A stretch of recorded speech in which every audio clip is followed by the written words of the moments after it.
위기란 무엇인가? 20세기 혁명가이자 사상가인 안토니오 그람시는 옛것은 죽어가는데 새로운 것이 아직 탄생하지 않은 상태를 위기로 정의했습니다.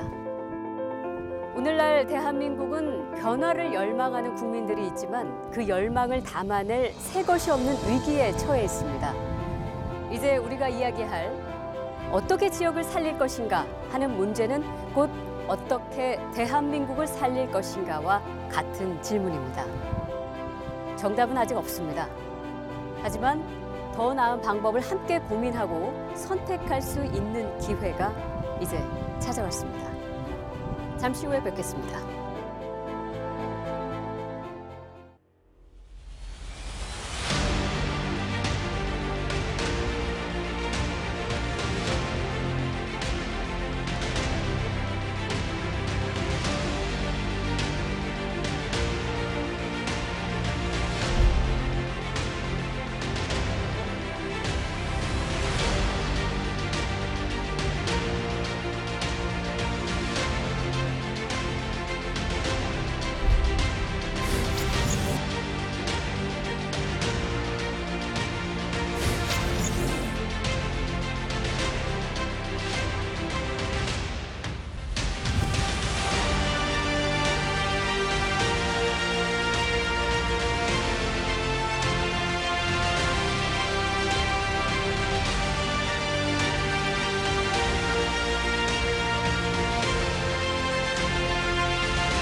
안녕하십니까. 지역 독립선언 오늘 진행을 맡은 박혜진입니다.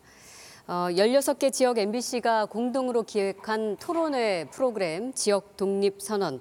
오늘 토론회를 포함해서 총 4번의 토론회와 다큐멘터리를 포함해서 총 5번에 걸쳐서 지방자치와 분권에 관한 이야기를 나누도록 하겠습니다. 오늘 그 첫 번째 토론인데요. 오늘은 진정한 지방자치와 분권은 무엇인가라는 주제로 토론을 해보겠습니다. 그 첫걸음을 국가균형발전과 지방화의 상징 도시인 바로 이곳 세종특별자치시에서 시작하게 된 것 굉장히 의미가 있다고 생각합니다.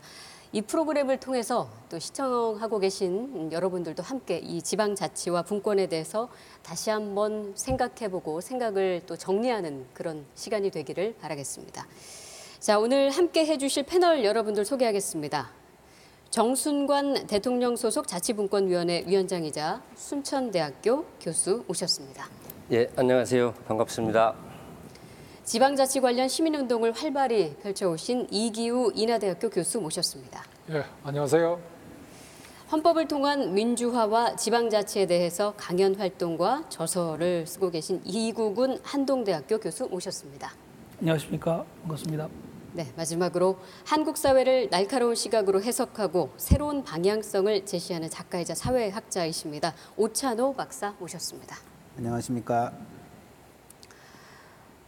저출산과 고령화의 문제는 참 오래전부터 지적이 되고 있습니다. 2017년도 합계 출산율이 1.05명이라고 하죠. 이게 뭐 역대 최저라고 합니다. 그리고 65세 이상 노인 인구가 14%를 넘어서 이미 우리나라도 고령사회로 진입했다. 이 초저출산과 고령화로 인해서 소멸 위험 지역에 속하는 지자체가 늘고 있다고 합니다. 소멸 위험에 처했다. 이 말 자체가 굉장히 두렵게 다가오는데 우리나라 지자체가 총 226곳인데 그 가운데 3분의 1 이상입니다. 85곳이 소멸 위험 지역이다. 굉장히 심각한 이야기입니다. 이 상태를 이대로 방치를 한다면 이건 지역만의 문제가 아니라 국가 경쟁력을 굉장히 악화시켜서 더 큰 위기가 찾아올 것입니다. 그래서 중장기 복합적인 정책 대안이 아주 절실한 그런 시점인 것 같은데요. 사라지는 지방 다시 살릴 길은 없을까? 이 문제에 대해서 오늘 토론하겠습니다. 자, 먼저 왜 이렇게까지 지역이 위기에 처하게 되었는지 그 배경, 그리고 지방자치제도가 시행된 지 20년이 흘렀다고 하는데 왜 그동안 지방자치가 뿌리내리지 못했는가 그 이유부터 짚어보도록 하겠습니다. 첫 번째 답변은 아무래도 지방자치 위기를 누구보다 잘 파악하고 계실 분 같습니다. 우리 정순관 자치분권위원장님께 여쭙겠습니다. 지방의 위기 지금 뭐 어느 정도 상황에 와 있다 이렇게 진단하고 계신가요? 이미 사회에서는 지방 소멸이라는 말이 회자되고 있고 그 회자된 사회 문제가 이미 정책 의제로 포착이 돼서 정부에서 다각도로 지방 소멸에 대한 대응책을 짜고 있다는 그 자체가 우리 사회에 지방 소멸의 위기가 와 있다는 것을 대변해 주고 있다고 생각을 합니다. 저도 시골에 고향을 두고 있는데 시골에 가면 마을 회관에 모이신 어르신들이 70대 후반이 청년 회장 역할을 하는 그런 게 지금 현실로 나타나고 있습니다. 그래서 1960년대 중반에 거의 한 3, 4% 됐던 수도권 인구 집중이 지금은 50%를 넘는 그런 상당히 심각한 특정 지역의 인구가 집중되는 그런 현상이 나타나고 있습니다. 중앙 집권화된 근본적인 구조에서 그 문제를 보셨는데 다른 분들은 어떠실까요? 네, 제 생각에는 이 초저출산 여기서부터 좀 생각을 해봐야 될 것 같은데요. 결국 젊은이들이 지역을 떠나고 결혼하지 않고 아이들도 낳지 않고 이렇게 하는 것 아니겠습니까? 저는 이것이 우리 사회에서 지금 이 국가의 실패를 보여주고 있는 것이 아닌가 생각합니다. 대한민국의 지방에 사는 젊은이들의 경우에는 빨리 이 지방을 벗어나서 서울 수도권으로 나가지 않으면 안 된다라고 하는 열패감을 갖고 있다고 생각합니다. 좀 표현이 강한지 모르겠습니다만 2등 국민이다라는 생각이 솔직히 있습니다. 흥미로운 것은 그 젊은이들이 서울 수도권으로 가거든요. 근데 이 대도시에는 잘 아시겠습니다만은 1인 가구가 한 40%가 왔다 갔다 할 정도로 이미 굉장히 많아지고 그 1인 가구를 이루고 있는 사람들을 위한 방송이나 어떤 미디어나 이런 것들이 많이 있을 정도가 되었습니다. 이 말씀은 이 대도시에서도 역시 행복하지 않다는 이야기입니다. 나라가 지금 지역도 행복하지 않고 대도시도 행복하지 않은 이런 상황에 몰려 있습니다. 지방의 소멸은 국가의 실패를 좀 대변하는 것이다 그런 생각합니다. 네. 지방이 소멸하면 서울을 비롯해서 대도시도 소멸하게 됩니다. 왜냐하면 인구 공급이 안 되고 자꾸 노령화되고 그렇기 때문에 이것은 결국 지방의 소멸은 국가의 소멸이다 이렇게 봐야 되고 이것은 결국 인구 문제인데 지금 대한민국의 인구 출산율이 지금 0%대로 떨어졌다는 것은 정말 대통령께서 국가 비상사태, 국가 소멸이라는 지방 소멸을 넘어 국가 소멸이라는 그런 차원에서 심각한 문제의식을 느낀다면 국가 비상사태를 선언해야 될 그런 지경에 오지 않았나 이렇게 생각하고요. 지금 우리가 불행한 이유는 이겁니다. 각 지방에서 뭐 지역 경제를 발전시키고 일자리를 만들고 교육을 하려 했더니 전부 다 중앙에서 지침을 만들어가지고 시킨 대로 하라는 겁니다. 근데 시킨 대로 했더니 소득은 낮아지고 지방에 대한 그 문제는 해결이 안 되고 계속 이렇게 악순환이 되는 겁니다. 국가 비상사태를 선언해야 할 정도로 심각한 정도다 이렇게 보셨고 지방 분권과 행복 수치가 연계되어 있다 이 말씀을 좀 흥미롭게 들립니다. 박사님은 어떻게 보세요? 그러니까 그게 얼마나 지금 심각한 수준인지를 우리가 좀 공감할 필요가 있다고 생각합니다. 실제로 서울과 강원의 어떤 이제 모성 사망률, 여성이 출산을 하다가 사망에 이를 수 있는 확률이 강원도가 서울에 비해서 5배 가까이 높습니다. 그러니까 이건 사실상 뭐 출산을 한다는 것 자체가 불가능한 거라는 거죠. 무슨 예를 서울 같으면 좀 큰 병원 가면 되는데 강원도에서는 큰 병원 가다가 다 이제 죽을 수 있는 확률이 높으니까. 근데 이제 문제는 이런 식의 어떤 비극적인 상황이 계속 누적되다 보면 우리가 이제 이론적으로는 그러니까 어떤 지방의 힘을 길러서 뭔가 변화를 모색하자라고 이론적으로는 말할 수 있지만 실제 그 공간을 살아가는 사람들한테는 굉장한 열패감, 굉장한 자존감의 저하를 가지고 있는 거죠. 그러니까 사실상 이 서울도 지자체이고 지방의 개념이지만 이미 우리나라에서 로컬이라는 것은 서울스럽지 못한, 서울에 들어가지 못한, 굉장히 뭔가 결핍된 이런 어떤 존재로서 스스로를 인식하기 때문에 내 지역을 뭔가 개선하겠다는 의지 자체가 사라지는 거예요. 내가 죽을 수 있는데 뭐 강원도 가면 무슨 뭐 감자가 맛있습니다, 공기가 좋습니다, 그런 광고들은 많이 하고 있지만 그런 것 때문에 자신이 어떤 선택을 해야 될 이유는 존재하지 않는다라는 거죠. 근데 이런 것이 얼마나 이제 지금 청소년들 사이에까지 퍼져 있느냐가 굉장히 중요한데, 제가 보통 이제 지방에 강연을 가보면 이 지방 친구들이 이제 그 중학생이나 고등학생들이, 서울의 중고등학생들은 내가 이제 뭐 돈을 많이 못 벌어서 차별받을 수 있을 것 같아요, 혹은 내 외모 때문에 차별받을 것 같아요, 그런 어떤 하소연들을 많이 하는데, 이 지방에 가보면 내 고장, 내 고향, 내가 사는 지역, 내가 어떤 지역 출신이라는 이름 때문에 어딘가에서 차별받을 것 같다라는 응답을 굉장히 많이 합니다. 안타깝습니다. 네. 올해 새로운 지방자치와 지방 지역 분권에 대한 새로운 원년이 될 수 있을까요? 뭐 기대를 좀 하고 계신 분도 계실 거고, 이거 다시 후퇴하는 거 아니야 하는 우려의 목소리를 요즘 보이고 계신 분도 계신데, 지난 문재인 대통령의 개헌안을 살펴보면 지방 분권에 대한 부분도 많이 포함이 돼 있었습니다. 자, 왜 지방 분권, 이 토론과 논의를 지금 해야 하는 것인가? 왜 지금인가? 이 토론으로 이어가 보겠습니다. 저는 왜 지금인가라는 질문에 대해서 사실은 지금도 많이 늦었다, 그런 생각을 합니다. 축구로 말하면 지금 후반전 다 끝나고 인저리 타임이다. 지금이라도 골을 넣어서 승패를 어떻게 좀 바꿔가지고 계기를 만들지 않으면 안 되는 상황이다, 그런 생각합니다. 문재인 대통령께서 지난 3월 26일 날 이제 대통령 개헌안 발의를 했는데, 사회자께서 말씀하신 것처럼 그 안에 중점은 결국 지방 분권을 획기적으로 확대하겠다고 하는데 있었습니다.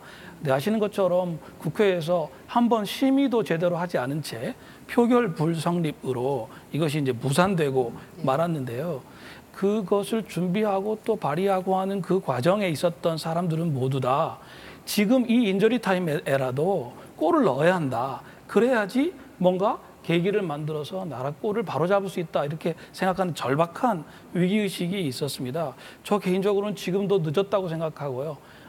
한시 바삐 헌법 개정을 통해서라도 계기를 만들어야 된다, 이렇게 생각합니다. 예. 예, 헌법 개정 얘기가 나왔으니까 자연적으로 이제 그 좀 얘기를 해야 되는데요. 전 세계 지방 분권을 하는 나라 중에 이런 식의 헌법을 가지고 있는 나라는 없습니다. 그건 결국 다른 말로 하면 뭐냐면, 이 지방 정부는, 또 주민들은 중앙 정부가, 국회가 법률로 만든 거기에서 시키지 않은 건 절대로 하면 안 된다, 시킨 것만 시키는 대로만 해라, 이 뜻이거든요. 그러면 지방이 독자적인 정책 결정기관이 아니고 자기 문제를 자기가 해결하지 못하고 중앙이 시키는 대로 하는 하청기관으로 묶어 놓으라는 겁니다. 연방제 수준의 지방부, 그건 뭐냐면 지방 문제는 지방이 주도해서 결정한다, 그리고 책임을 진다, 이거거든요. 그런 수준의 개헌안을 이제 마련해서 대한민국을 아래에서부터 위로 바꿔 나가는 그런 획기적인 원인이 돼야 되지 않느냐, 이렇게 봅니다. 이제 이런 얘기가 주로 나올 때 제가 이제 보통 사람들이 이런 문제를 어떻게 이해를 하느냐고 이렇게 얘기를 나눠보면, 굉장히 이제 어떤 이제 지방이 엄마 품을 좀 벗어나서 이제 좀 스스로 좀 커라, 약간 그런 분위기라는 거죠. 이게 사실상 굉장히 보면 너희들 자꾸 중앙에 떼쓰지 말고 너희들끼리 좀 뭘 알아서 해봐라. 그러니까 저는 그거 자체가 결국은 눈치를 봐야 되는 거죠. 엄마의 눈치를 봐야 되고, 내가 뭘 투자하기 위해서 돈을 따와야 되는 것이고. 그러니까 이제 저는 이제 그런 역사가 굉장히 깊었는데, 그러니까 이제 실제로 할 수 있는 건 별로 없고, 뭔가 이제 지방이 조금 활성화되어야 된다, 그 말만 하니까 맨날 천편일률적인 축제만 하잖아요. 그래서 사람들이 뭐 어디 가서 여기는 뭐 사과의 고장이다 뭐 그러는데, 사과 때문에 이사 안 하거든요. 그래서 이제 그런 지방 지역 축제를 가보면 이게 이런 식으로 지역이 변할 수 없는데, 실제로는 그것밖에 할 수 있는 게 없는 거죠, 어떤 면에서는. 그래서 저는 이런 식의 논의가 나올 때 자꾸 지방에게, 야 너희들 언제까지나 중앙에 돈 달라 할 거야, 좀 스스로 좀 알아서 커봐, 이제 그런 식으로 이야기하는 것에 있어서 이미 지방에서는 뭔가 이게 내가 이제 자녀가 독립하는 어떤 그런 좀 수직적인 관계로 이 문제를 이해를 할 수밖에 없는 것 같아요. 국가 경쟁력 세계 1위, 1인당 국민소득 8만 달러, 그리고 빈곤율은 영국, 독일, 미국 절반인 7.6%. 자, 듣기만 해도 참 화려한 수식어를 가지고 있습니다. 이 나라는 어디일까요? 바로 스위스입니다. 스위스는 19세기까지만 하더라도 뭐 굶어 죽는 사람들이 속출하는 그런 나라였는데 과연 어떻게 불과 150년 만에 이렇게 세계 최고 번영을 이루게 되었을지, 스위스가 진짜 잘 사는 이유, 이 경쟁력이 지방 분권에 있다고 합니다. 영상으로 먼저 확인해 보겠습니다.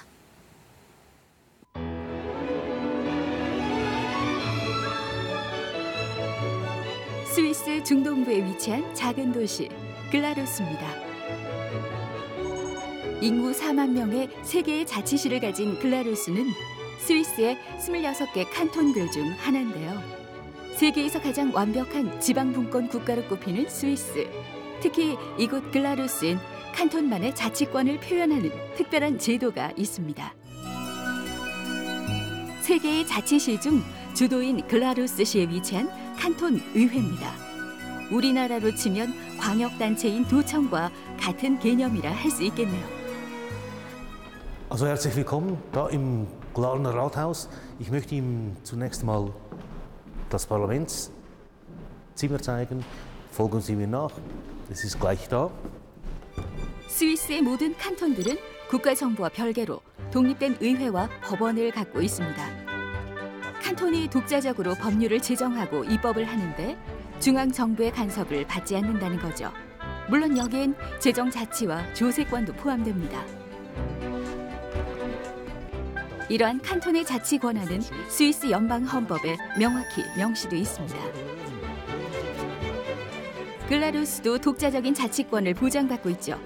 그런데 이곳엔 주민 자치권을 표현하는 그들만의 특별한 투표 방식이 있습니다. Das ist mein persönlicher Stimmrechtsausweis. Das ist die Berechtigung, dass ich an der Landsgemeinde stimmen kann. Hier sind alle Daten, meine Daten, und hier ist dann die Traktandenliste von der Landsgemeinde ist hinten drauf. Und das bekommt jeder Bürger jedes Jahr neu. 그렇습니다. 이 용지는 1년에 한 번 글라루스에서 열리는 대대적인 주민총회, 란츠게마인데에 쓰이는 주민 투표권입니다. 여기엔 총회가 열리는 날짜와 그에 상정되는 안건들이 빼곡히 적혀 있는데요. 올해 안건은 새 임기의 주지사를 뽑는 선거가 있었고요. 사법부의 판사와 검사도 주민들의 의사결정으로 선출됐습니다. 그리고 헌법을 개정하고 새로운 법률을 제정하는 일, 거기다 세율을 조정하고 결정하는 것까지 칸톤 정부가 하는 주요 정책들이 바로 이 란츠게마인데를 통해 결정되는 겁니다. 란츠게마인데는 스위스 직접 민주주의를 표현하는 가장 오래되고도 단순한 투표 방식입니다. 1231년 칸톤 우리에서 처음 시작됐고요.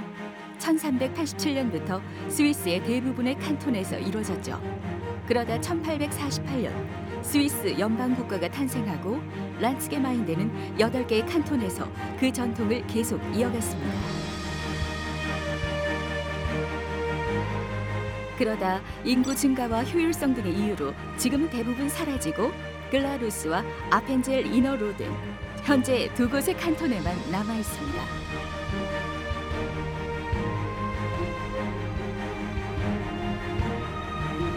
글라루스 중심에 위치한 총회 광장. 이곳이 매년 란츠게마인데가 열리는 장소입니다. Also, wir sind hier auf dem Landsgemeindeplatz hier. Und das ist natürlich leer und das hat ein großes Oval aus Holz, wo die Stimmbürger stehen und in der Mitte hat es Sitzplätze. Und die Landsgemeinde beginnt mit dem feierlichen Einzug, der kommt von vorne dort, dann marschieren die Behörden ein mit den Ehrengästen und nehmen Platz. Und dann beginnt die Landsgemeinde mit einer Eröffnungsrede des Landemannes und dann werden dann die ordentlichen Geschäfte abgewickelt.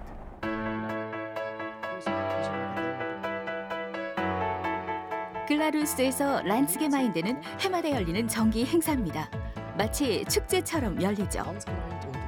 매년 5월 첫째 주 일요일 오전 9시 30분 글라루스 주민들은 광장으로 모입니다. 집집마다 배달된 투표권을 가지고 참가하죠.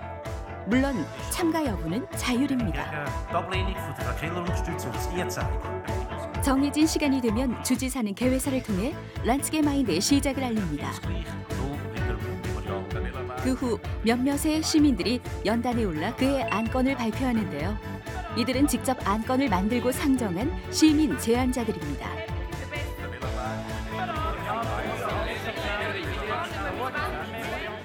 Eine Volksinitiative kann man bei uns auf Bundesebene einreichen. Einerseits, da braucht man eine gewisse Anzahl Unterschriften von Bürgerinnen und Bürgern. Im Kanton Glarus ist es aber so, dass wir den sogenannten Memorialsantrag kennen.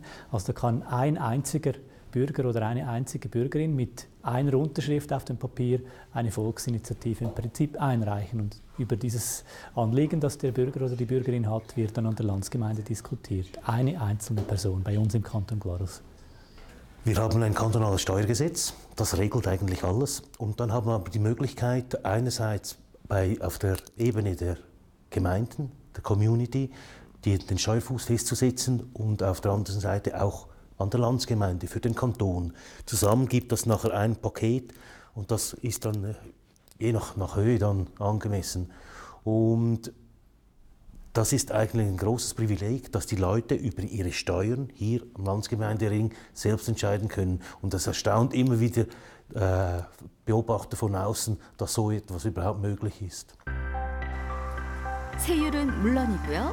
란츠게마인드의 안건들은 대부분 주민들의 삶과 직결되는 지역의 문제들입니다. 주민들은 이를 직접 제안하고 결정할 권한이 있는 거죠. Haben Sie sich an der Landsgemeinde 2018 teilgenommen? Ja, genau. Nehme immer teil.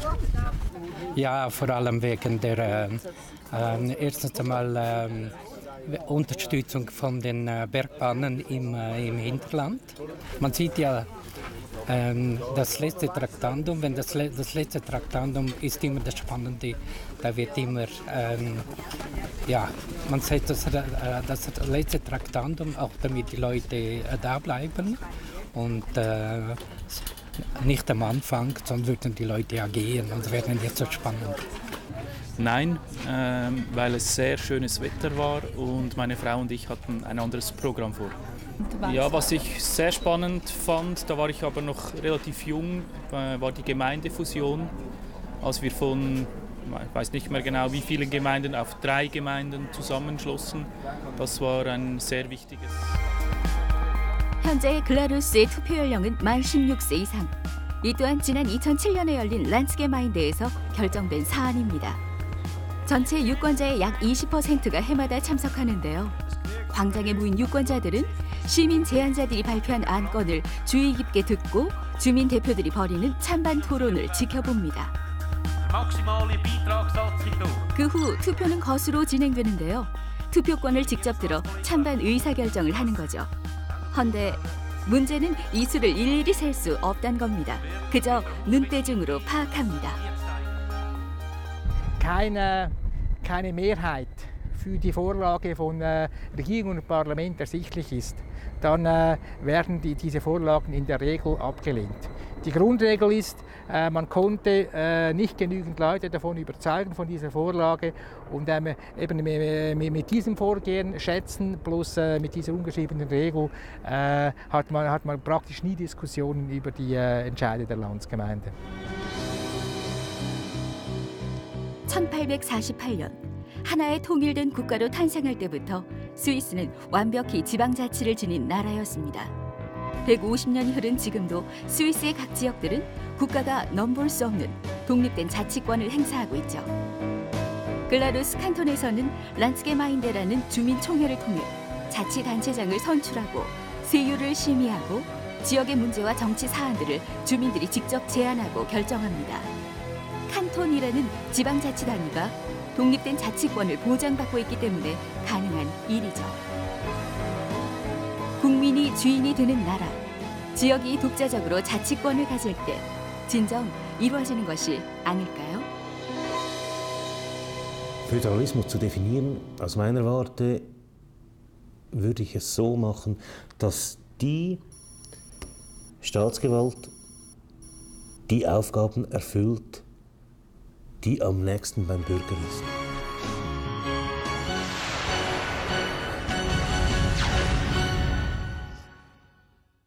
네.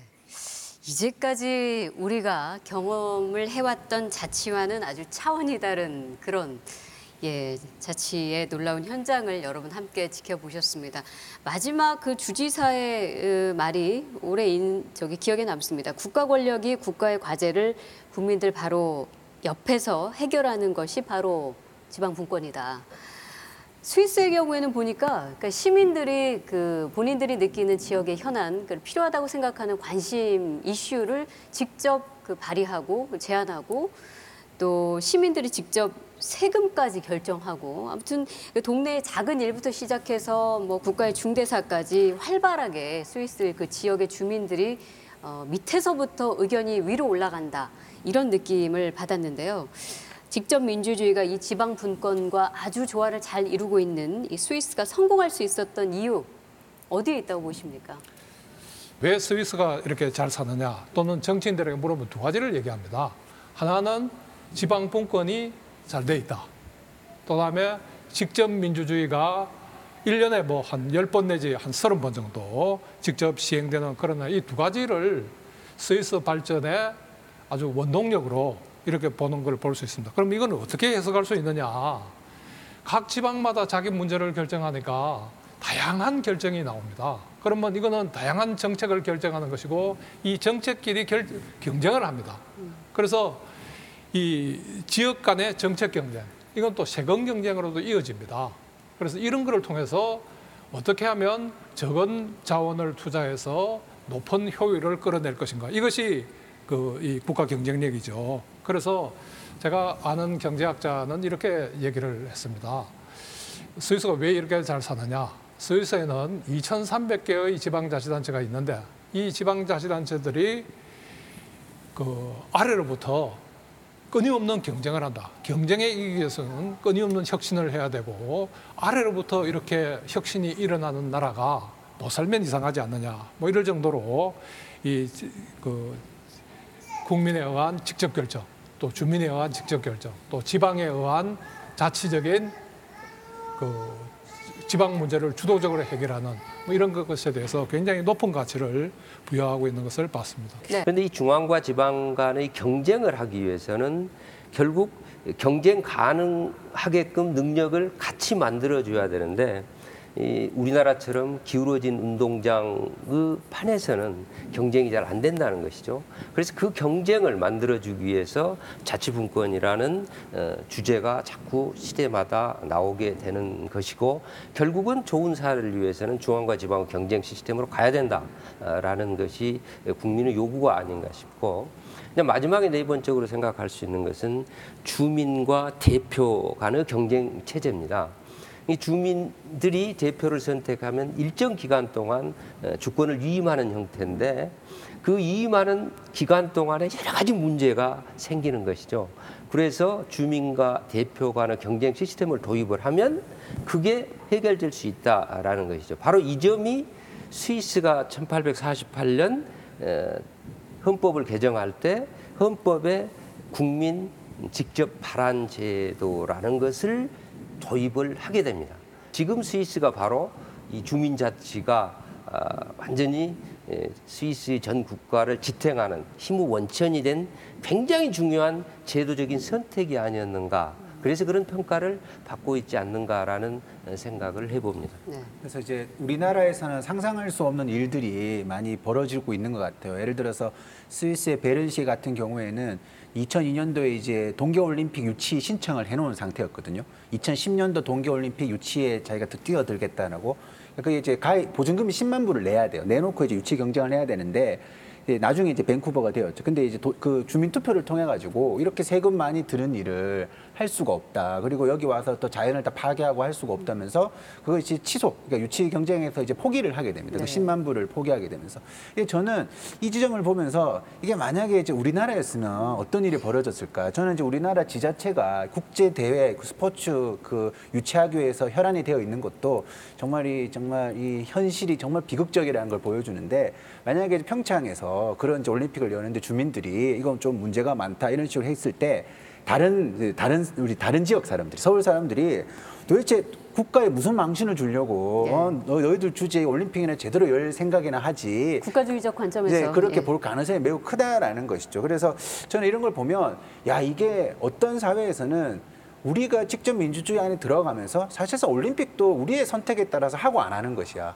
그러니까 사실상 한국에 살면서는 그런 생각을 한 번도 해본 적이 없거든요. 그래서 사실상 내가 그 일상을 살면서 정말 내가 민주 시민으로서 뭐 생동감 있게 살아간다고 해야 될까? 그것을 일상적으로 느끼게 되니까 또 공부를 많이 하게 되고 그러니까 계속 선순환이 이루어지게 되는 그런 효과를 좀 볼 수 있는 것 같아요. 네. 그러니까 결국 스위스가 보여주는 것은 민주주의를 제일 잘할 수 있는 방법이 뭐냐? 결국은 스스로 생각하고 스스로 결정하고 스스로 책임지게 하는 것이다. 아주 그 단순한 논리가 아닌가 생각합니다. 사실 근데 저는 그 스위스가 어떻게 왜 성공했느냐를 분석하는 것도 의미가 있지만 우리가 어떻게 하면 스위스인들이 저 원칙을 실현하고 있는 것을 좀 가져올 수 있겠는가 이 관점에서 얘기를 할 필요가 있다고 봅니다. 저는 지난 그 2016년, 17년을 거치면서 촛불 혁명이라고도 부르는 촛불 집회를 통해서 우리 국민들이 국가의 헌정의 위기가 닥쳤을 때 누가 시킨 것도 아닌데 스스로 촛불을 들고 나아가가지고 결국 정상적인 헌법 절차를 거쳐서 다시 말씀드리면 대통령 탄핵안을 국회가 통과시키고 헌법재판소가 대통령을 탄핵하고 그리고 나서 불과 2달 만에 새로운 대통령을 뽑는 선거를 치르는 이 과정을 거쳤거든요. 우리 국민국가 단위에서 보면 사실은 스위스의 지방분권을 칭송받는 것처럼 우리 그 헌정에서 촛불 집회 같은 형태의 대중민주주의가 다른 나라로부터 칭송받는 측면이 대단히 많이 있습니다.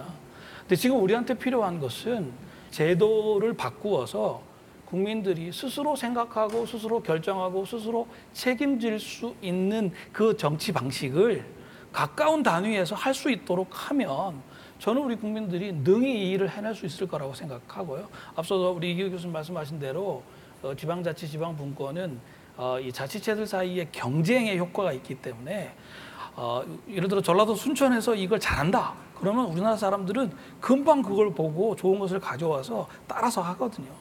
저는 이건 제도의 문제다. 어떻게 하면 스위스인들이 하는 거를 우리가 해낼 수 있을까? 우리가 왜 못하냐? 이렇게 좀 적극적으로 접근할 필요가 있다고 생각합니다. 굉장히 좋은 관점인데요. 예. 이게 스위스에서도 항상 학자들이 연구하고 또 외국에서도 연구하는 마지막 질문이 이겁니다. 이거 다른 나라에 수입할 수 있을까? 제일 많이 제기하는 문제가 스위스나 독일 같은 데는 지방분권 전통이 많기 때문에 거기서는 가능하지만 우리는 지방분권 전통이 없다. 그래서 우리는 도입될 수 없다. 이런 문제를 제기를 해요. 그래서 저는 그렇게 대답을 했습니다. 그러면 우리나라에 민주주의를 언제 해봤냐? 그럼 민주주의도 하면 안 되지 않느냐? 그리고 우리가 언제 자동차를 타보고 언제 뭐 BT, IT 뭐 이런 거 해봤냐? 그럼 뭐 우리는 그런 것도 하면 안 되지 않느냐? 이거는 우리가 BT나 IT, 컴퓨터와 같이 어떤 사회를 경영하는 어떤 발명품입니다. 그렇다면 그것이 우리한테 필요하면 도입을 해서 시행하다 보면 거기에 문화도 형성되고 또 의식도 바뀌고 이렇게 되는 겁니다. 그렇기 때문에 이거를 정말 어디서 잘 되는 제도, 우리 학습 능력이 굉장히 높아요. 잘 되는 거 보고 가만 못 있어요. 그러면 우리가 도입을 해서 우리 걸 만들어 나가는 이런 노력이 굉장히 필요하지 않나 이래 봅니다. 네, 아까 그 영상에서 보셨지만 스위스의 지자체 경우에는 행정 입법, 그 외에도 조세권까지 갖는다고 하죠. 근데 이국은 교수님께서 뭐 그런 말씀하신 적이 있더라고요. 입법권이 국가 단위에서만 행사되어야 한다는 것은 전체주의적인 생각이다. 예, 어떤 취지에서 그 말씀하셨습니까? 자꾸 헌법 얘기를 하게 됩니다만은 우리나라는 지금 1948년도에 헌법 만든 이래 중앙 행정부의 장관이 만드는 행정명령에 그 각 지역에 민주적으로 선출된 의회가 만든 조례가 모순이 되면 조례가 무효가 되는 이런 체제를 취해오고 있습니다. 그러니까 이 교수님 말씀하신 대로 각 지역이 로컬 날리지에 기반해가지고 민주적으로 대표를 선출해서 정한 규칙이 있는데 그 규칙이 중앙에 있는 장관 한 사람의 생각과 반대가 되면 무효가 되는 체제를 만들고 있다는 거죠. 그러니까 이렇게 돼가지고는 자치를 하고 싶어도 할 수가 없다. 스위스를 조금 스위스가 100이면 10이나 15이라도 따라가려고 해도 아예 출발 자체가 안 되고 있다. 저는 그런 생각이고요. 네. 그렇기 때문에 헌법 개정을 통해서 이 부분은 빨리 좀 바꿔야 된다는 예. 말씀을 드리는 겁니다. 자, 지방자치의 모범 국가로 저희가 스위스의 그 현황을 지금 뭐 지켜봤고 또 이야기를 하고 있지만 이제는 스위스뿐만 아니라 많은 나라들이 이 지방자치를 국가 성장의 원동력이라고 보고 있습니다. 이제 범위를 조금 더 넓혀서 다른 지방자치 선진국들의 이야기를 좀 해봤으면 하는데요. 어느 분부터 시작하시겠습니까? 대부분의 나라들은 우리가 지난 70년 해온 것처럼 먼저 중앙을 강력하게 만드는 중앙 집권 국가를 만들었고요. 그중에 제일 선두에 섰던 나라는 단연 프랑스입니다. 아시는 것처럼 프랑스는 절대주의 왕정을 했던 나라이고요. 짐이 곧 국가다 이런 이제 말을 루이 14세가 했다고 하는데 왕 한 사람의 결정에 모든 것을 맡기는 그런 식의 나라도 이끌었던 나라입니다. 1960년대 말에 이르러서 드골 대통령부터 이렇게 해서는 프랑스의 미래가 없다라고 생각해서 국민투표도 몇 번 실패한 적도 있습니다만 그 뒤에 2000년대에 들어와서 드디어 약 한 40년 정도의 논의가 축적이 되어서 헌법 개정을 했습니다. 저희가 이번에 대통령 헌법 개정안에 1조 3항에 대한민국은 지방분권을 지향한다 이렇게 이제 넣었는데 아예 프랑스 헌법은 프랑스는 지방분권 국가다 이렇게 선언을 했습니다. 예. 사실 이것은 프랑스가 그 이전에 약 250년 뭐 이제 왕정 시대까지 합하면 한 400년 동안 해왔던 절대적인 중앙 집권주의로는 더 이상 살아남을 수 없다라는 어떤 국가적인 선택을 한 것이고 헌정사의 물줄기를 바꾼 것이라고 생각하거든요. 네. 저는 우리도 이제 앞서 말씀드린 대로 인저리 타임에 왔으니까 빨리 헌정사의 방향을 바꾸는 결단이 필요하다 이제 그런 생각합니다. 이걸 다른 나라 사례를 몇 가지 좀 들면요. 예. 그 유럽에서 그 유럽 지방자치 헌장을 만들어 가지고 어느 정도 수준의 지방분권을 안 하면 EU 공동체에 못 들어오게 지금 그렇게 막아놓고 있습니다. 그렇기 때문에 유럽에서 이 정도 수준의 지방분권 해라 이렇게 요구하고 있는 거고요.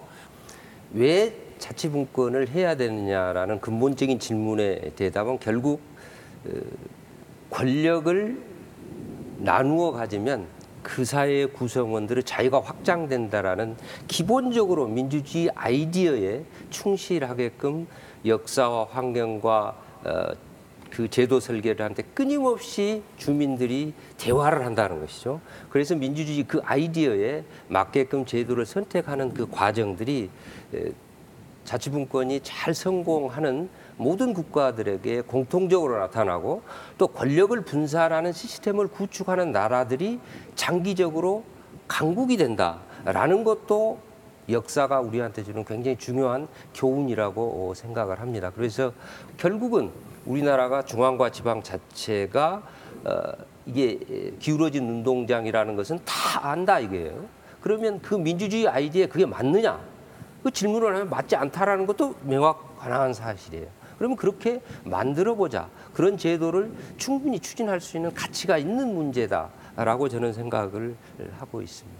근데 이제 그 일본 같은 경우에도 이 지방자치의 성공 사례가 꽤 보고가 많이 되는데 후쿠이현이 이제 일본의 북유럽이라고 불리는데 경치가 좋아서가 아니라 노동자의 소득이 높고 근데 맞벌이 비율이 높고, 그러니까 성평등한 지점까지 높은 거죠. 그리고 이제 뭐 서점 보급률까지도 굉장히 일본에서 압도적으로 1등이고 공부도 잘하고 행복한 이제 그런 도시거든요. 근데 이제 왜 여기에 주목을 하냐면 일단 이제 인구도 적고 두 번째는 그 원래 이제 안경을 주로 만드는 산업 구조를 갖고 있었는데 중국산이 이렇게 들어오게 되면서 굉장히 그것이 꺾이게 되는 한번 시점이 있었습니다. 그러니까 주로 그러한 어떤 물줄기가 있을 때는 굉장히 그 지역 사람들의 어떤 그 자존감이 떨어지는 구도로 갈 수밖에 없는데 이미 그때부터 어떤 변화를 추구를 했는데 그 슬로건이 뭐냐면 이제 평등이라는 거를 추구를 했다라는 거죠. 우리가 여기에서 그냥 뭐 이렇게 경쟁력을 키워서 뭐 누구만 살아남는다 이렇게 가는 게 아니라 여기에서 우리가 전체를 조금 양극화를 줄이기 위해서 노력을 해야지만 나중에 살아남는다. 그러면서 이제 가장 추구한 것이 뭐냐면 교육인데 이제 교육을 어떻게 했냐면 어떻게 보면 당연하지만 우리나라에서는 절대 안 하는 거예요. 그러니까 학교는 지역을 육성하는 곳이어야 한다. 그 슬로건을 가지고 이제 교육을 시키는 거예요. 이제 우리나라 같으면 이제 여기서 공부 열심히 해서 서울로 가라라고 공부를 하지만 그러니까 의외로 그 지점이 굉장히 잘 돼 있습니다. 내가 여기에서 공부 열심히 해서 그 지역의 대학을 가고 그 대학을 나와서 그 지역의 중소기업에 들어가서 다시 그 안에서 행복하게 사는 그런 어떤 구도가 잘 되어 있기 때문에 굉장히 일본에서도 이제 그 뭐 아베 총리가 가가지고 막 이제 탐방도 하고 했을 정도로 그런 어떤 주목을 받은 적이 있다라는 것이죠. 그런 의미에서 이제 우리가 뭐 이게 어떤 유럽형 어떤 그 분권 제도가 다 존재하는 건 아니겠지만 그 지역 위기를 극복해 나가는 방식은 굉장히 다채롭게 존재한다라는 것도 우리가 한번 이해를 해보면 좋을 것 같습니다. 네. 우리나라 사례를 좀 얘기하지 않을 수 없는데요. 네. 이게 그 아까 제가 말씀드린 지금 지방과 주민의 손발은 묶여 있습니다. 그런데 지금 손가락 하나 정도 지금 풀려 있거든요. 그런데 이 손가락 하나라도 풀어놓으니까 그동안에 중앙정부가 아무리 하려고 해도 못하던 것들을 지방이 해내는 그런 사례들이 수없이 축적이 됩니다. 네. 예를 들어서 화장실 개선. 이건 뭐 정말 중앙정부가 한국 관광에 하고 싶었는데 못했던 거를 한 지방에서 나서서 성공하니까 딴 지방에서 다 도입하는 겁니다. 그다음에 국가가 도입하고 그것뿐만 아니라 전자정부라든가 그다음에 뭐 도심의 하천 정비라든가 그다음에 또 심지어는 CCTV 설치까지도 거의 지방정부가 나서서 하는 겁니다. 그러니까 국가가 바뀌는 거죠. 예. 그래서 이거를 정말 이제 팔다리를 풀어주면 우리의 지방이 완전히 바뀔 거라는 거죠. 자, 지금 사실 저희가 이 첫 번째 토론을 하고 있는 이곳이 세종특별자치시입니다. 여기는 이제 국가균형발전과 지방화 상징 도시로 알려져 있죠. 그래서 새로운 실험 또 도전 이런 것들이 끊임없이 이루어지고 있는 곳이기도 합니다. 행정수도 도시 가치를 기반으로 세종형 자치분권 모델이 추진되고 있기도 하죠. 그런데 시민들의 요구를 정책에 많이 반영을 하고 싶어도 현장에서 느껴지는 벽은 여전히 높다고 이런 목소리들이 많습니다. 이춘희 세종특별자치시장의 이야기를 들어보겠습니다. 안녕하세요. 세종특별자치시장 이춘희입니다. 오늘 이렇게 화면을 통해서 만나 뵙게 돼서 반갑습니다. 여러분들은 세종특별자치시 하면은 뭐가 떠오르시나요? 세종대왕의 이름을 딴 도시, 행정수도, 또 공무원도시, 젊은 도시, 뭐 여러 가지가 연상될 수 있을 것입니다. 시도지사들이 가끔 모이는데 저희가 17개 시도 중에 하나거든요. 그런데 우리 시도지사들한테 세종특별자치시 하면은 이렇게 농담을 합니다. 세종시는 특별히 작은 도시. 뭐 맞죠? 이제 인구가 겨우 30만 넘어선 작은 도시이기 때문에 뭐 그렇게 얘기할 수도 있겠습니다. 근데 저는 우리 세종시는 대한민국에서 지방자치를 가장 잘하는 도시 이렇게 만들고 싶은 생각입니다. 특별자치시 하면은 뭐 지방자치와 관련해서 다른 시도와는 다른 도시군과는 다른 특별한 것이 있어야 될 것 아닌가 하는데 실제로 지방자치를 직접 하면서 보면은 우리 세종시가 뭐 그렇게 특별한 자치를 하는 것 같지는 않다 하는 생각이 듭니다. 왜냐하면은 이 세종시를 처음 만들 때 뭐 제주도 같은 경우에도 특별자치도 이렇게 돼 있습니다만 제주도는 제주 특별자치도 설치에 관한 법률을 만들 때 조문이 모두 481개나 됩니다. 그런데 우리 이 세종시의 경우에는 그때 좀 정치적인 이유 때문에 급하게 만들었거든요. 그러다 보니까 세종시 설치법은 30개 조문에 불과하기 때문에 지방자치를 보다 특별하게 할 수 있는 그런 부분이 별로 많이 없습니다. 그래서 지방자치를 특별하게 할 필요가 있는데 또 실제로는 그렇게 특별하게 하지 못하는 여러 가지 한계도 있고 그렇기 때문에 오늘은 그 한계점이 뭐고 그 한계를 극복하기 위해서 우리가 무엇을 해야 될 것인지에 관한 고민을 해보는 그런 시간을 갖도록 하겠습니다. 지금 현재 중앙정부와 지방정부 간에 일을 하는 것을 보면은 대체로 중앙정부에서 하는 일들이 한 40% 정도 되고 지방정부, 일선 현장에서 이루어지는 일들이 한 60% 정도 된다고 그러는데 재정은 국세로 걷어들이는 세금이 한 80% 정도 되고 지방세는 한 20% 정도밖에 안 되기 때문에 실제 일하는 데 있어서 한 60% 일을 하는데 재정은 20%밖에 안 되기 때문에 나머지 40%는 국가로부터 받아와서 일을 해야 되는, 그러니까 재정적인 측면에서는 지방정부가 중앙정부에 의존적일 수밖에 없다는 얘기죠. 그래서 재정적인 측면에서 독립이 이루어질 수 있도록 재정적인 면에서도 분권이 좀 이루어질 필요가 있다 하는 그런 말씀을 하나 드릴 수가 있고요. 분권 문제 이전에 그렇다면 우리 지방정부에서 우리 나름대로 할 수 있는 일은 또 없을까 하는 그런 고민이 있습니다.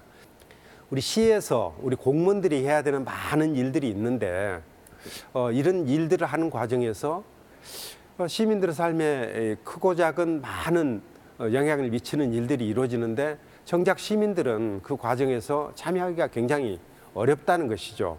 그래서 우리 시에서는 시민 참여가 일상화되는 그런 도시, 그런 행정을 해보겠다 하는 생각입니다. 예를 들자면은 시에 시민들의 의견을 듣기 위해서 여러 가지 위원회라든지 이런 것들이 많이 만들어져 있습니다. 그런데 실제로는 굉장히 형식적으로 그런 위원회들이 운영되는 경우들이 많이 있거든요. 시장이나 공무원들이 어떤 정책을 결정한 다음에 시민들에게 설명을 하고 집행하는 그런 방식의 행정을 하지 말고 앞으로는 크고 작은 의사결정을 할 때 의사결정을 하기 전에 시민들이 직접 참여해서 의견도 개진하고 토론도 하고 그래서 어떤 정책 결정이 이루어지면은 그 다음에 이제 집행을 해 나가는 그런 방식. 그래서 정책 결정 전에 시민들이 참여하도록 하자 하는 것이 이제 시민주권특별자치시가 추구하는 제일 첫 번째 일입니다. 또 하나의 일은 지금 직접 하고 있는 일들 중에 상당히 많은 일들은 주민들께 의사결정 자체를 맡겨도 괜찮은 일들이 많이 있다고 생각을 합니다. 특히 마을 단위에서 이루어지는 뭐 소규모 지역 수건 사업 같은 것들, 또 주민자치 활동이라든지 이런 것들은 마을 단위에서 충분히 할 수 있는 일인데 그런 일들을 일일이 시장이나 우리 시청 공무원들이 뭐 관여하는 방식으로 일할 필요가 있겠느냐. 뭐 재정적인 측면에서도 그 마을에 국한된 일들을 하는 예산들은 자치분권 특별회계를 만들어서 그 마을에서 직접 결정해서 집행하도록 만드는 뭐 그런 일들을 한번 해보자는 것이죠. 작년도에 저희가 주민들이 내는 주민세가 있습니다. 주민세를 직접 읍면동 단위에 주어서 직접 결정해서 어디에 쓸 것인지를 결정해서 한번 집행을 해봐라 했는데 실제로 아주 요긴하게 꼭 필요한데 또 쓰이고 또 그 과정에서 주민들이 스스로 합의를 해왔기 때문에 만족도가 굉장히 높은 것을 저희가 실험을 통해서 경험한 적이 있습니다. 저는 좀 더 자신감을 가지고 금년에는 우리 주민세에다가 주민세에 상당하는 만큼의 예산을 더 얹어서 그 지역사회 마을 단위로 쓸 수 있는 예산들을 지역 주민들이 직접 결정하도록 하는 마을 민주주의를 직접 실행해 보고자 합니다. 과감하게 읍면 동장 중에서 일부를 개방형으로 해서 시민들 중에서도 제가 읍면 동장 한번 해보겠다 하는 사람들이 있으면은 공무원들과 경쟁을 해서 할 수 있도록 하는 뭐 그런 것까지 한번 해볼 생각입니다. 그래서 마을 단위로 조직, 인사, 입법, 또 계획, 재정 이런 면에서 어느 정도 권한을 행사할 수 있는 마을 민주주의를 한번 제대로 해보겠다 하는 뭐 그런 것을 좀 적극적으로 추진해 보고자 합니다. 우리 시 자체적으로도 우리 자치분권 차원에서 우리가 스스로 할 수 있는 일들을 발굴해내서 모두 한 47가지 정도 일들을 좀 추진해 나가고 있는데 그중에 대표적인 것을 한 가지만 말씀드리면은 지금 정부에서 자치경찰제를 시범적으로 실시하겠다 해서 서울시하고 제주도 그리고 우리 세종시를 자치경찰제를 시범적으로 실시하는 곳으로 지금 계획을 해놓고 있습니다. 저는 이렇게 우리 시민주권특별자치시 행정수도 세종을 만들어 가고자 하는 뜻이 아주 강력한 뜻이 있습니다만 저는 이 일이 성공적으로 추진되기 위해서는 무엇보다도 시민 여러분들께서 관심을 가지고 또 적극적으로 참여해 주실 때 이 일이 성공적으로 추진될 수 있지 않을까 이렇게 생각을 합니다. 저는 무엇보다도 시민들의 이 참여를 어떻게 하면은 활성화할 것인지에 관한 고민을 좀 앞으로도 할 것이고요. 그것을 뒷받침하기 위해서 이제 조례도 제정하고 뭐 여러 가지 기구도 좀 만들어 나갈 생각입니다.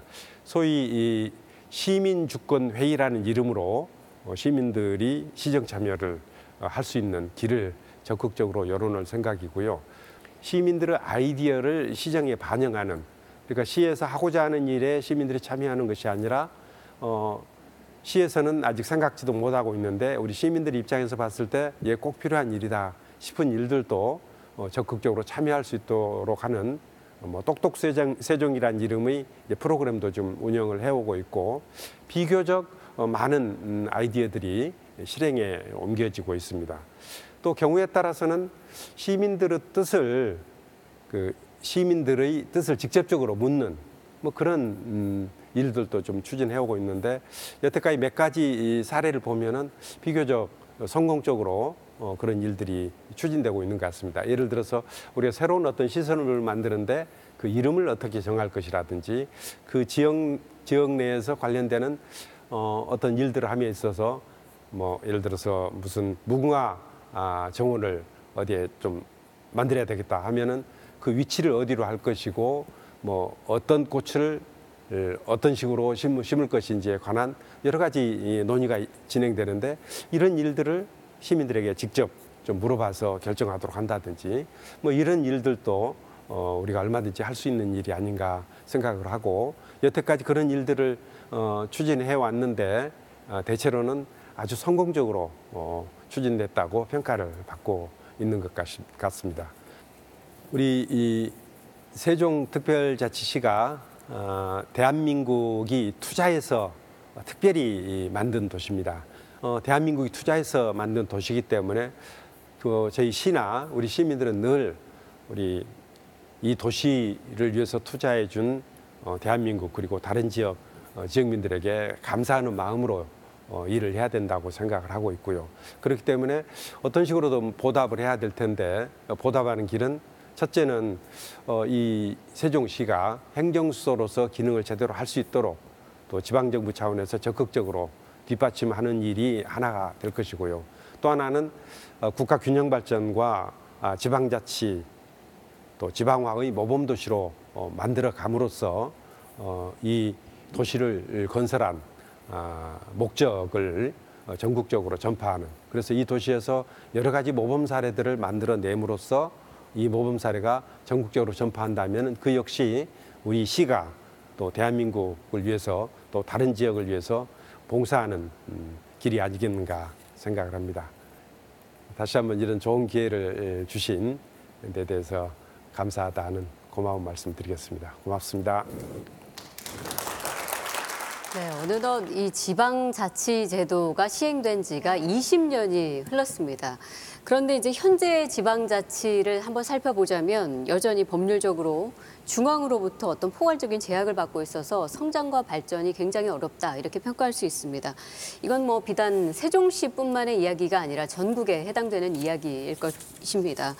헌법과 법률 그리고 제도상의 문제점, 이 지방자치의 현주소를 한번 살펴보고 갈 텐데요.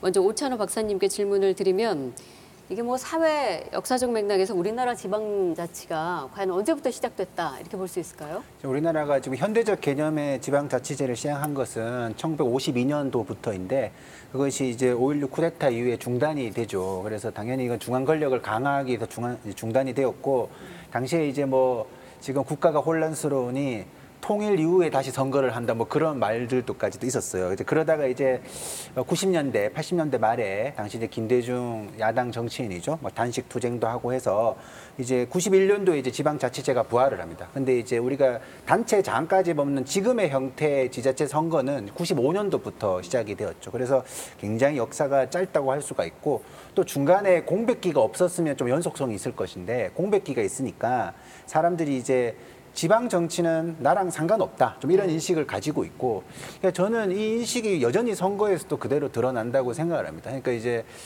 교수님들은 아니라고 생각을 제가 믿지만 제가 여기 오면서 제가 저번 선거 때 우리 구청장과 구의원을 내가 누가 뽑았지? 이름이 전혀 기억이 나지 않는 거예요. 그래서 이제 여기서 굉장히 중요한 게 있는데 그럼 제가 그때 누구한테 투표를 했느냐라고 생각을 해보니까 제 기준이 뭐냐면 그 중앙에 어떤 패러다임에 내가 힘을 실어주겠다. 그러니까 내가 이미 어떤 지방자치에서 활동하는 사람의 그 역량을 되게 부속품처럼 바라보고 있는 거예요. 제 스스로도 사실상. 그 정도로 이제 여전히 존재는 하고 변화하고 있지만 제가 볼 때는 가독이라고 하기에도 아직은 조금 이해가 많이 낮은 편 아닌가라고 생각합니다. 예.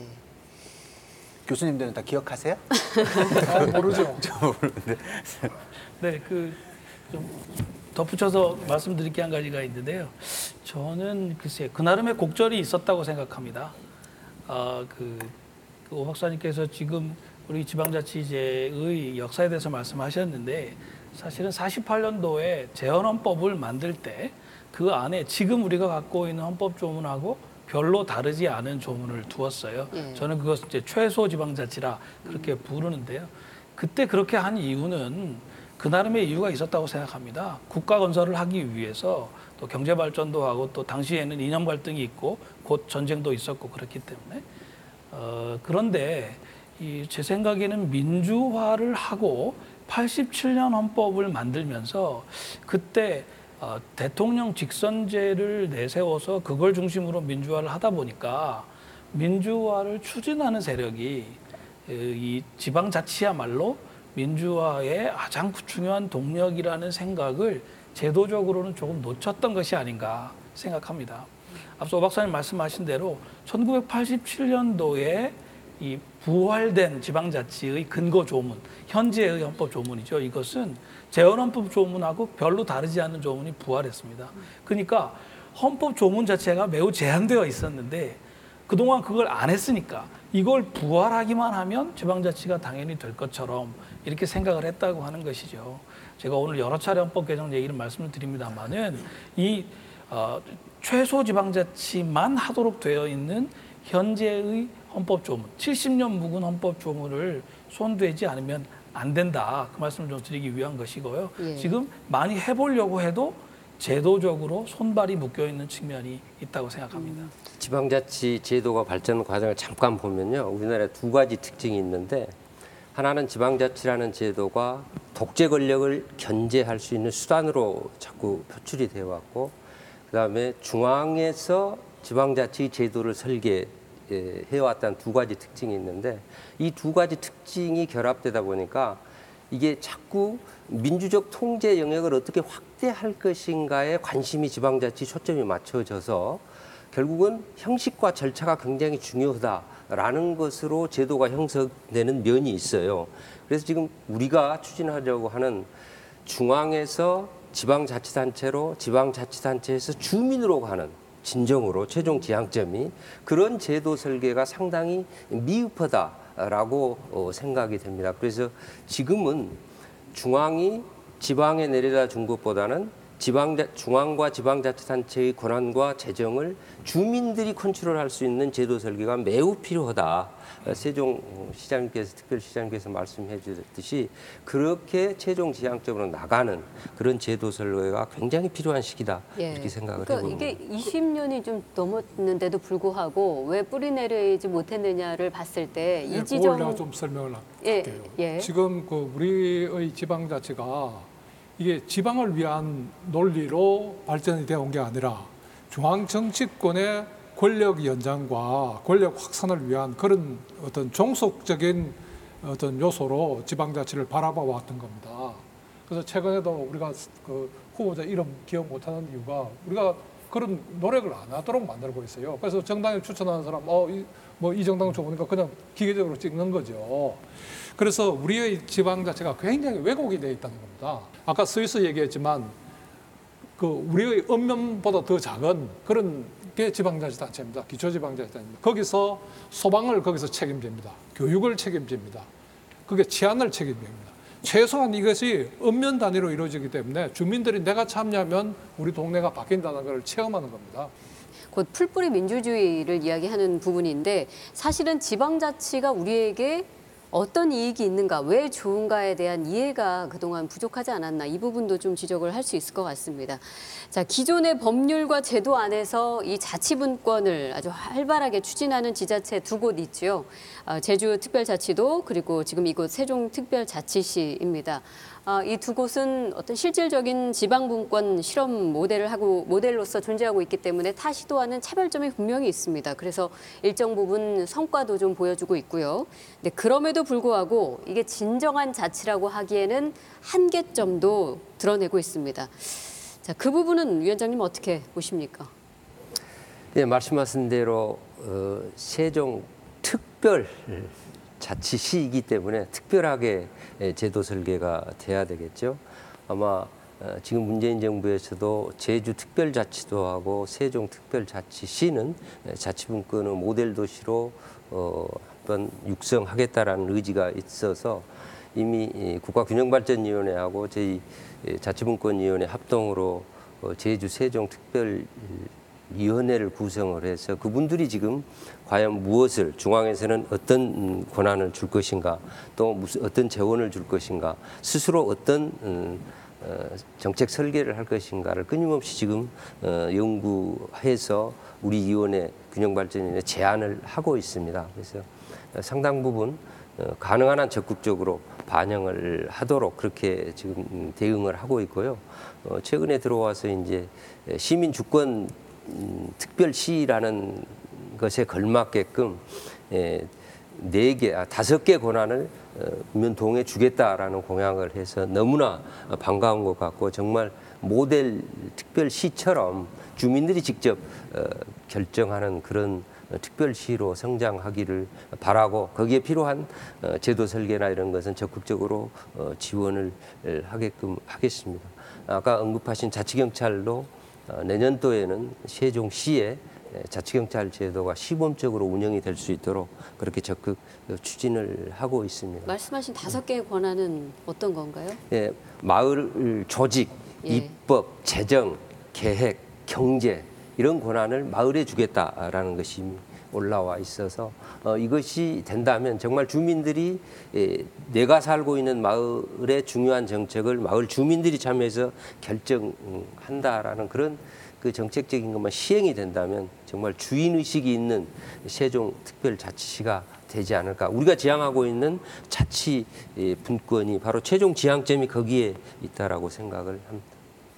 제주도를 특별자치대로 할 때 그 노무현 대통령님의 그 구상이 전혀 실현되지 않았습니다. 그게 왜 실현되지 않았냐면 그 자치권을 부여하려니까 헌법에 어긋나서 못한다.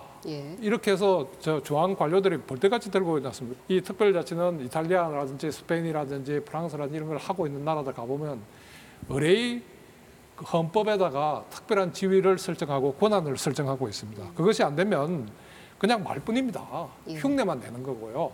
단적인 예가 제주도에 지금 그 다른 데보다는 우리가 다른 데가 손가락만한 자치권을 가지고 있다면 그건 손바닥만 합니다. 그런데 법 조문이 얼마나 길어요. 대한민국에서 아마 제일 긴 법일 겁니다. 그만큼 무수한 노력을 하고도 실제로 자치하는 건 별로 없거든요. 그래서 제대로 하겠다면 헌법에 그것도 역시 헌법 문제다 이렇게 말씀드리겠습니다. 제가 볼 때는 제가 얼마 전에 이제 당진시에 한번 강의를 갔는데 당진시에 가니까 그 이제 당진시가 충남에서 이제 인구가 좀 늘어나고 있는 추세인데 그 슬로건이 뭐냐면 여성 친화 도시예요. 여성 친화 도시인데 근데 그 슬로건을 지정해 나가는데 굉장히 이제 말 그대로 풀뿌리 민주주의죠. 그러니까 밑에서부터 우리가 어떤 것을 우리의 장점으로 내세워야 되느냐라고 얘기를 하면서 그런 조금 굉장히 시대적 패러다임에 대해서 긍정적으로 이렇게 묘사를 하고 있더라고요. 그래서 그런 측면에서 우리가 진짜 이 어떤 지방자치라는 것이 어떤 효과를 내리고 있는 것까지도 살펴봐야 되는 것이고 그냥 단순히 이제 어떤 외형이 갑자기 발전하고 어떤 이제 소득이 높아지고 그런 측면으로만 이제 판단을 해서는 이제 좀 한계가 있지 않을까 이렇게 생각합니다. 저는 제주하고 세종은 일종의 전선을 설정한 거다 그렇게 생각합니다. 여기서 뭔가를 잘 구현해내는 좋은 모범 사례가 생긴다고 기대하기에는 앞서 이기호 교수님 말씀하신 대로 우리 헌법이 좀 불비한 측면이 있기 때문에 자꾸 여러 가지 법적인 논쟁이 생길 수밖에 없고 특별히 중앙 관료들과의 사이에 많은 충돌이 있을 밖에 없습니다. 제주특별자치도에 관한 법률이 500조가 넘는 엄청나게 긴 법률이 된 것이 중앙 관료들과의 사이에서 예외를 계속해서 인정하려고 하다 보니까 그렇게 된 것이거든요. 저는 그럼에도 불구하고 이런 어떤 전선을 설정하는 것은 대단히 의미가 있다고 생각합니다. 여기서 계속해가지고 싸워서 어떤 의미에서는 이제 세종과 그 제주 정도의 자치는 다른 데에서도 이제 우리도 누리자라고 주장할 수 있게 된 것이니까 그 부분에서 상당히 좀 의미가 있다고 보이고요. 그라스루트 데모크라시, 풀뿌리 민주주의라고 할 때 그 그라스루트는 사실 그 영어의 느낌은 잡초 같은 겁니다. 잡초는 아무리 베어내도 아무리 죽이려고 해도 다시 자라나거든요. 그러니까 지방자치는 사실은 중앙에서 온 사람들이 아무리 그것을 없애려고 해도 민주주의를 하려고 하는 시민들에 의해서 계속적으로 다시 살아나는 것을 의미하거든요. 자치경찰제가 그 점에서 지금 굉장히 중요합니다. 그 지역의 치안을 시민들이 스스로 담당하는 체제로 가야지 자치경찰제의 본의에 맞는 것인데 앞서서 그 정 위원장님 말씀하실 때 합의가 될 것 같다 이렇게 말씀하셨는데 지금 그 합의라고 하는 것은 경찰, 검찰 등등의 권력기관들 사이의 합의를 말하는 것이거든요. 사실은 그 합의는 중요하긴 하지만 결정적인 것은 아니고 세종 시민들이 어떤 형태의 자치경찰제를 가질 것인지를 묻고 가능하다면 결정할 수 있는 기회까지 있는 것이 저는 자치경찰제의 미래를 보거나 자치 확대를 위해서거나 바람직하다 그런 생각합니다. 네.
문재인 대통령이 지난 3월 26일 개헌안을 발의했었죠. 그런데 국회가 이 개헌안 투표할 수 있는 국민투표법 개정안 처리 시한을 넘기면서 이게 지난 6월 개헌이 무산이 된 바 있습니다.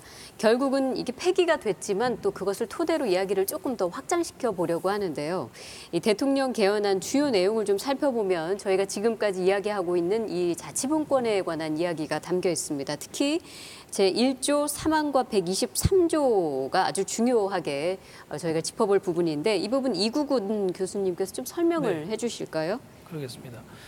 그 앞서도 잠깐 언급을 했습니다마는 그 대통령 헌법 개정안의 제1조 상항에 대한민국은 지방분권 국가를 지향한다라는 조항을 하나를 신설을 하였습니다. 사실 이제 이 조항의 의미는 지금까지 70년 동안 지속되었던 중앙집권적인 편향을 앞으로는 계속하지 않겠다라는 국민적인 총의를 국민 모두의 뜻을 여기에 모으자 이런 것이 이제 들어가 있다고 말씀드릴 수 있겠습니다. 그런데 사실 이 조항보다 제 개인적으로는 오히려 국민의 기본권 조항 안에다가 모든 국민이 기본권으로서 주민으로서 자치할 수 있는 권한을 가진다라는 것을 두는 것이 함께 두는 것이 더 좋지 않겠나 하는 생각을 합니다. 기본권 안에 자치 권한을. 왜냐하면 우리가 지금 스위스 수준까지 간다고 마음을 먹으면 굉장히 갈 길이 멉니다.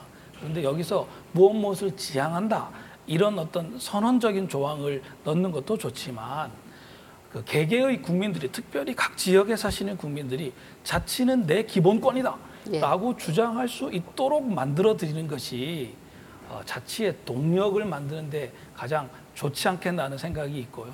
그 지방 정부가 입법하는 그 규정의 효력을 법률에 위반되지 않는 범위에서 효력이 있다 이렇게 이제 하는 것은 저 개인적으로 상당한 진전이라고 생각합니다. 과거에는 말씀하신 것처럼 법령의 범위 안에서 있기 때문에 행정부의 명령에도 그대로 따라야만 했거든요. 근데 이제 법률에 위반되지 않는 범위에서라고 바꾸면 일단 행정부는 바라보지 않아도 되고요. 국회의 법률이 있다면 그걸 따르면 되고 국회에 법률이 없다면 헌법이 정한 자치사무의 범위 안에서는 알아서 하면 되는 겁니다. 좀 달리 해석해야 될 부분이 있는데요. 다른 시선이 있으시다는 말씀이신가요? 좀 다른 각도에서 접근해 보면 그 지방분권 국가를 만드는 건 아니고 구체적인 조항을 어떻게 바꾸느냐 이게 중요하다는 말씀을 좀 드리고요. 저도 뭐 헌법에 넣는 거는 상징적으로 넣지만 그건 뭐 반대하지 않지만 그 조항만으로는 아무런 실효성이 없다. 이렇게 좀 강조하고 싶고요. 그다음에 두 번째 법률에 위반되지 않는 범위 내에서 뭐 이렇게 한 거를 입법권을 강화한 거다는데요. 똑같은 얘기입니다.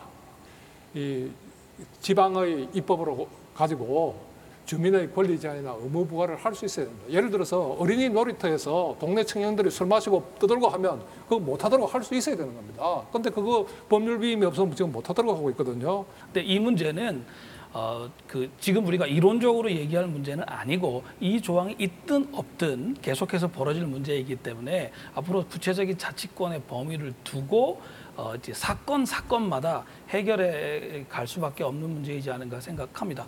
자치 입법권을 강화를 하면 현실적으로 제일 좋아해야 될, 환영해야 될 기관이 어디겠습니까? 각 지역의 지방의회입니다. 그런데 각 지방의회의 지방의원들이 자치 입법권을 강화해달라고 하는 주장을 별로 하지 않습니다. 우리 사회가 감당할 수 있는 안을 우리 사회 안에서 함께 만들어가는 것이기 때문에 자치 입법권의 확대 문제에 관해서는 누구보다도 각 지역에 계신 지방의원들의 적극적인 발언과 참여가 있어야 이제 문제가 풀린다 그렇게 생각합니다. 예, 이 개헌안의 내용 관련해서는 좀 논쟁적인 부분이 있을 수 있기 때문에 이 부분은 앞으로도 토론과 논의가 좀 더 이루어져야 할 것으로 생각이 됩니다. 이 개헌안을 살펴보면 그 지방세 조례주의 그리고 자치재정권 보장 이 부분도 지금 포함이 되어 있는데 이 부분은 이기우 교수님이 조금 보충 설명을 좀 해주신다면요. 그게 이제 핵심입니다. 예. 우리한테 필요한 재원을 누가 정할 거냐. 그러니까 우리가 조세법률주의라는 건 대표 없는 과시 없다 하는 건데 우리 지방의 대표는 국회가 아닙니다. 이 지방의회입니다. 그렇기 때문에 주민들이 직접 정하거나 이 주민의 대표기관인 지방의회가 지방세를 정할 수 있어야 되는데 우리는 그걸 못 정하도록 지금 막아놓고 있거든요.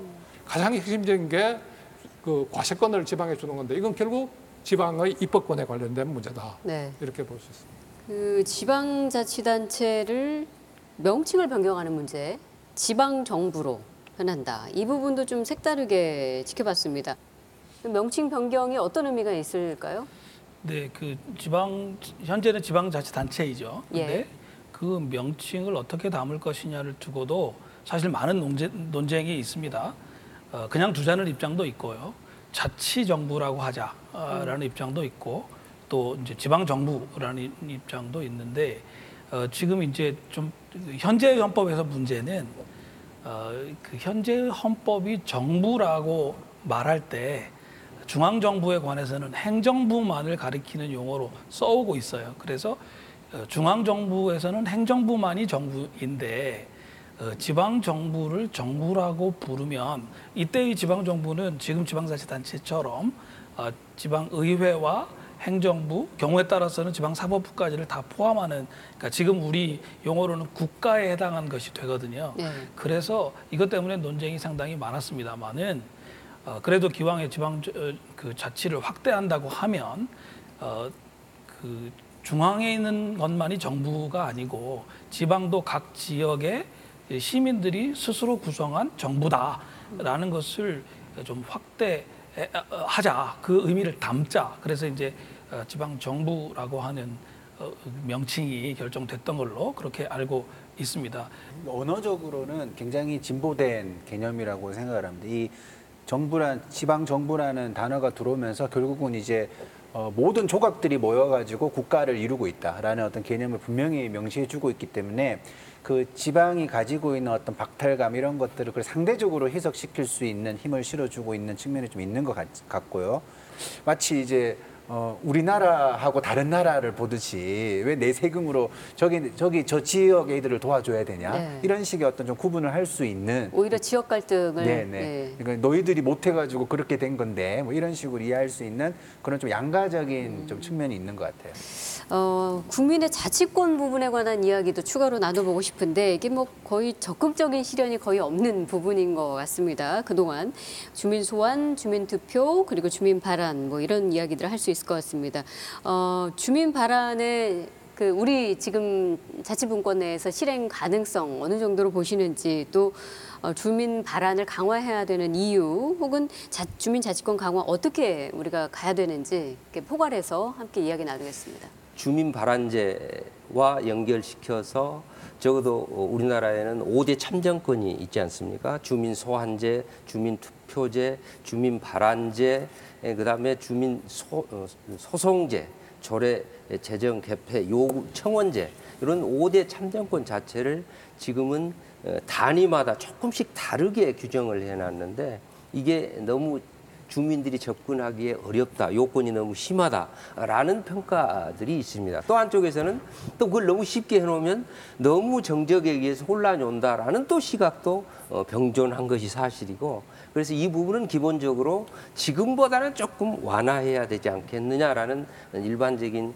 의견들이 있어서 이 부분들은 뭐 주민들이 쉽게 접근할 수 있고 주민과 대표가 아까 말씀드린 대로 경쟁 시스템을 일상화시키는 굉장히 중요한 요인이다라는 시각에서 보면 지금보다는 조금 요건을 낮게 그렇게 하는 것이 완화할 필요가 있다라는 주민 참정권 그 접근 요건을 동의합니다. 저는 문 대통령의 개헌안에 이 주민 소환, 주민 투표, 주민 발안의 근거 조항들이 헌법 안에 들어가 있었습니다. 지금은 이제 없고요. 그냥 국회가 정해놓은 제도를 내가 이용한다라는 소비자적인 관점이 아니고 내 권리를 내가 실현하는 거니까 잘못되면 책임도 내가 지는 거다라고 생각할 수가 있게 되거든요. 그래서 전체적으로는 시민 주권이란 말보다는 주민 자치권이라는 기본권의 행사와 실현, 또 책임으로 하나의 완결된 고리를 만들어 가야 이게 제도의 오용을 막을 수 있다, 이제 그런 생각입니다. 주민 자치권 실현의 원동력을 삼을 수 있는 건 이제 기본권으로 주민들이 받아들일 때 그 실현이 가능할 수 있다. 이제는 주민들에 대한 그 신뢰를 좀 더 하고 이 요건을 완화해서 실제로 활용할 수 있도록, 그야말로 지방 문제를 주민들이 결정하고 주민들이 통제할 수 있는 시스템으로 거듭나야 되지 않느냐. 그래서 이게 국회의원들도 제가 많이 얘기를 했는데 하겠다 해놓고 벌써 추진을 안 해요. 그럼 뭐 이럴 때 정말 국민 발안권 이런 게 해서 뭐 국민들이 발안해서 스스로 결정하는 이런 식으로도 해야지, 국회에서 뭐 하겠다 했는데 안 해버리면 지금 방법이 없어요. 그래서 주민투표, 주민 소환, 주민 발안, 이것은 국가적인 차원에도 지금 확대가 되어야 국회에 대한 불신을 극복하고 국회가 제대로 작동하도록 만들 수 있지 않느냐. 이 부분에 있어서는 이제 우리 정 위원장님과 이기우 교수님께서 주민 소환, 주민 투표, 주민 발안의 접근 요건이 너무 높아서 좀 완화를 해야 된다는 약간 같은 의견을 갖고 계신 것 같습니다. 오찬호 박사님은 그것이 과연 사회적으로 어떻게 잘 활용될 수 있냐 문제를 함께 봐야 된다고 생각을 하는데, 저는 어떤 주민 자치권을 강화하는 이런 방법이 뭐 어려운 것일 수도 있겠지만 굉장히 이제 이 많은 사람들이 귀찮아하는 거죠. 그러니까 저는 개인적으로 그게 막 제도가 어렵기 때문에 내가 거기에 배제되어 있다라고 생각하지 않고 그냥 뭐 내가 먹고 살기도 바쁜데 내가 지금 그런 것까지 할 시간이 있느냐라는 어떤 풍토가 더 크다고 생각합니다. 결국은 이 어떤 주민자치권을 강화하기 위해서 굉장히 우리가 흔히 말할 수 있는 어떤 삶의 질을 높일 수 있는 걸 함께 병행하지 못하면 사실 이거는 굉장히 그냥 제도만 민주적일 수밖에 없다라는 것도 중요한 측면이 있고 또 우리가 이런 그러니까 제도만 굉장히 좋아지면 그것이 좋은 결과를 야기하느냐라고 생각을 했을 때 정교한 의미의 주민자치권은 아니지만 우리가 서울의 한 구에서 장애인 학교를 건립을 하는데 주민들이 공청회를 많이 열었잖아요. 예. 근데 그때 막 오가는 대화가 자치 이런 말이에요. 우리 마을 내 주민들이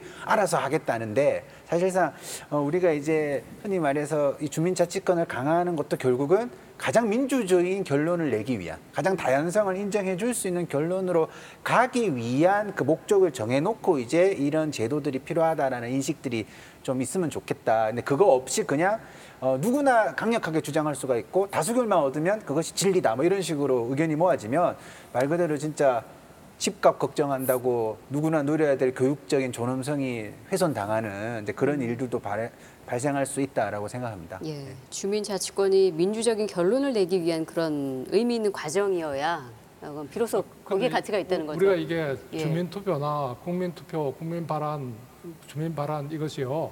정말 이 직접민주주의는 그 과정에서 국민들이 참여해서 공동체 문제를 함께 논의한다. 그 자체에 굉장히 큰 의미가 있다. 이렇게 봅니다. 예. 자, 저희가 한 2시간 넘게 이렇게 열띤 토론을 이어왔는데요. 우리 패널 네 분께서 마지막으로 한 말씀씩 하시면서 오늘 첫 번째 토론을 좀 마무리를 할까 합니다. 네, 오늘 뭐 여러 가지 얘기를 하면서 이제는 좀 결론을 내야 될 때가 왔다는 생각이 듭니다. 그 문서 위에다가 몇 자 써가지고 바꾸는 그런 과정으로서의 헌법 개정이 아니라 그 과정에서 우리 국민들 뜻이 다 모여서 어디에 살든지 사람값은 같은 것 아니냐. 그 차원에서 자치분권을 제대로 해보자. 이렇게 좀 뜻이 모이는 과정이 되었으면 하는 말씀을 마지막으로 드립니다. 예, 정 위원장님. 이제 자기 스스로 자기 지역 문제를 스스로 결정한다는 자기 결정권이라고 하는 굉장히 소중한 가치들에 대한 인식 공유가 돼서 그 인식이 정말로 정치 제도권에 강하게 전달되는 그런 인식의 공유 자리가 이번 토론회가 결정적인 계기가 됐으면 그런 바람입니다. 정말 많은 이해관계자들이 있는데 인내와 통찰이 꼭 필요하다. 그럼에도 불구하고 우리는 이기고 넘어가야 할 시기가 아닌가. 사회는 굉장히 변해 있는데 이제 정부가 국가 운영 체제가 답할 때라고 생각을 합니다. 이제 우리 국가와 우리 국민들이 이제 결론을 내야 됩니다. 지방의 위기는 곧 국가의 위기다. 지방의 소멸은 국가의 소멸을 가져올 것이다. 이런 위기감을 느끼고 이제 지방에서 다양한 문제 해결 방식, 지방 문제를 경제를 어떻게 발전시킬 것인가 아니면 학교 문제를, 교육 문제를 어떻게 할 것인가, 치안 문제를 어떻게 이런 것을 주민들이 스스로 나서서 방법을 찾아내고 그것을 주민들이 나서서 해결할 수 있는 체제, 그게 지방분권입니다. 제가 오늘 그 아까 스위스 사례를 보면서 그 영상을 보면서 내가 만약에 뭐 20대 초반에 혹은 뭐 10대 후반에 그 현장 안에 내가 들어가 있었다면 내가 오늘 조금 더 성장되어 있지 않았을까. 근데 그거를 우리 한국 사회에서는 스스로 공부하고 그래야 되는데 어떤 제도가 그 상황을 마련해 놓으면 그냥 자연스럽게 내가 민주시민이 되는 과정을 경험할 거라고 생각을 합니다. 우리도 이제 그런 조금의 어떤 내가 사회를 만들어 나간다라는 경험을 구체적으로 할 수 있는 그런 좀 현실적인 제도를 바로 이 지방자치, 지방분권을 통해서 실현했으면 아주 좋을 것 같습니다. 네, 네 분의 패널분들 오늘 수고하셨고요. 고맙습니다. 자, 지방은 곧 국가입니다. 지방이 소멸하면 국가의 미래도 없습니다. 신성장 동력을 잃은 대한민국의 현실에서 분권과 그리고 균형, 이것은 시대적 과제이자 거스를 수 없는 흐름이기도 합니다. 그리고 또한 더 이상 미룰 수가 없는 현안이기도 하죠. 지방 분권이 바꾸어 놓게 될 우리의 삶 그리고 대한민국의 미래에 대해서 앞으로 계속해서 진행될 토론회 통해서 지역 독립선언 토론회죠. 문화, 경제, 교육편에서 함께 그려보시기 바라겠습니다. 자, 지금까지 좋은 의견 내주신 네 분의 패널분들 감사드리고요. 예, 그리고 시청자 여러분 고맙습니다. 그리고 함께해 주신 방청객 여러분도 진심으로 감사드립니다. 고맙습니다.